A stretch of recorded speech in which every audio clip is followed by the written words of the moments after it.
The epicenter of Monday's earthquake was near Gaziantep, Turkey, inside a nation that has been creeping toward illiberal democracy for years.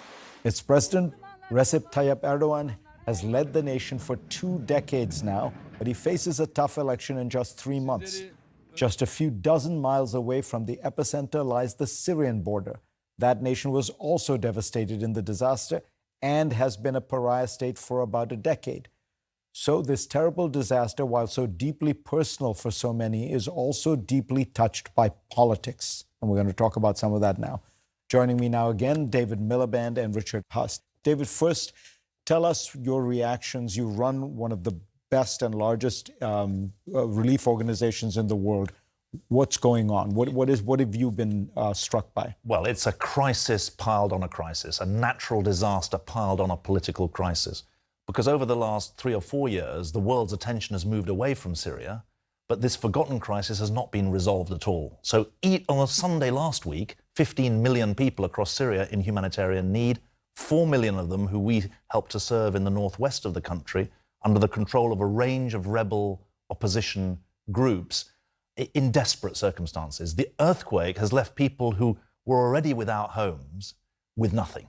And the danger of a secondary disaster, what the World Health Organization call a secondary disaster. The earthquake has killed tens of thousands. The next stage is a health outbreak or an ill health outbreak of desperate freezing conditions and people unable to treat the wounded and unable to survive. And so it's survival that is the issue in the short term, but very quickly the issue will become what's the politics of Syria and how can it come back into some kind of multilateral engagement? Because really, it's been brute force that has left Syria in the state it's in. And the only politics is the Astana process, Russia, Iran, Syria, and Turkey. No one else is in the game at the moment. And that's leaving the people of Syria with nowhere to turn. But in both Syria and Turkey, Richard, what strikes me as, I think, sad but inevitable is that these two leaders, Assad and Erdogan, very different, but are going to milk international support, are going to take the aid they can get, and they're going to use it to strengthen themselves politically. Erdogan is already lashing out at anyone who says anything about the aid. He might be able to ride this to a third term. Assad is going to try to ride this to some degree of legitimacy, and yet you can't do nothing. So what would you do? That's the dilemma. And we've had it in other countries, such as North Korea. The first thing you've got to try to do is see that the aid you give actually gets to the intended people who need the help. You don't want militaries and others siphoning it off. But it's really hard in Syria because the security conditions that David just described are so bad. So I think this is going to be as difficult as it gets. Turkey's slightly different. It's a more normal, quote unquote, country. The problem there is, yes, Erdogan will try to manipulate this to essentially improve his political prospects. And again, the question is, can we keep control of as much of the aid as we can? I think we have to accept that some of it's going to go to the wrong places.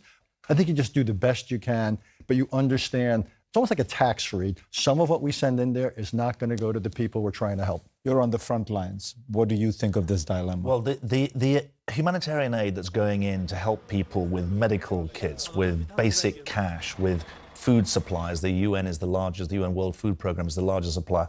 There's very little leakage from that because we track every ounce that goes in. I think when you're thinking about a wider development, when you're talking about rebuilding roads, when you're talking about rebuilding schools, it's a different game. But remember, for 12 years, President Assad has had the chance to deliver aid into the northwest of Syria, what's called cross-line aid, cross-conflict lines. It's basically zero. The UN reports on this every 6 months. The reason that there is cross-border aid from Turkey into Syria is that there is no aid coming from Damascus into the northwest of Syria. Now, here's the thing. The number of crossing points was reduced from 2 to 1 by the Russian veto at the UN Security Council. The first thing that could be done is open up the closed crossing point, because that will get you into Aleppo, it will get you into the northwest region as well. So there are things that can be done. And I think that it's in the medium term that we're going to have tougher problems. That's where it's when you're funneling through the government that you end up with the kind of issues that Richard is raising. All right, we talked about illiberal democracy in Turkey. I got to ask you about illiberal democracy in the United States, because you are a renowned foreign policy expert, and yet this book of yours is about domestic politics. Why did you write it? Because the greatest national security threat facing the United States is increasingly us. Yes, China is a threat. Russia, climate change, pandemics, North Korea, you name it. But if we're not united here at home, if we don't have the bandwidth to focus on these things, how are we going to?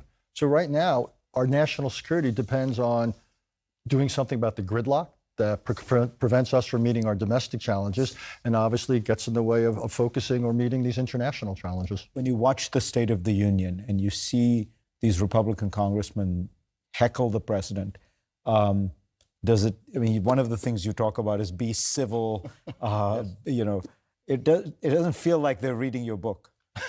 Not yet. No, but the president, by the way, had some nice grace notes. I thought when he reached out to the Republican leadership, it was good. Look, civility is important. Today's opponent could be tomorrow's partner. Turns out civility is not just a nice thing, it's actually a very practical thing. Compromise. There is a time in politics for compromise or we're not going to get things done. The president ruled out political violence. I thought that was an important message. Putting country first. Well, we're going to have a test of that. We'll probably talk about it on your show in a few months when it comes to the debt ceiling. Will we put country first as opposed to party or politics? So it turns out a lot of the things that are going on in the United States reflects the fact that American democracy is in bad shape. January 6th was the most extreme version of it. Maybe Donald Trump, to some extent, was an extreme version of it. But they're reflections. We have a real problem. We don't teach civics in our schools. I think we've got a real deficit there. So we don't have national service on a large scale anymore. So I think there's things that can and should be done. And the lesson I take from this read is we can't be sanguine. We've been around for 2.5 centuries. It's been an amazing experiment based on an amazing set of ideas. Doesn't mean it's necessarily permanent. All right. Obviously, it is striking a chord because it's on the bestseller list. People should buy it and read it. Thank you both. Next on GPS, the shadowy Russian mercenary group that hopes to help Putin win in Ukraine. We will tell you about the mysterious Wagner group when we come back.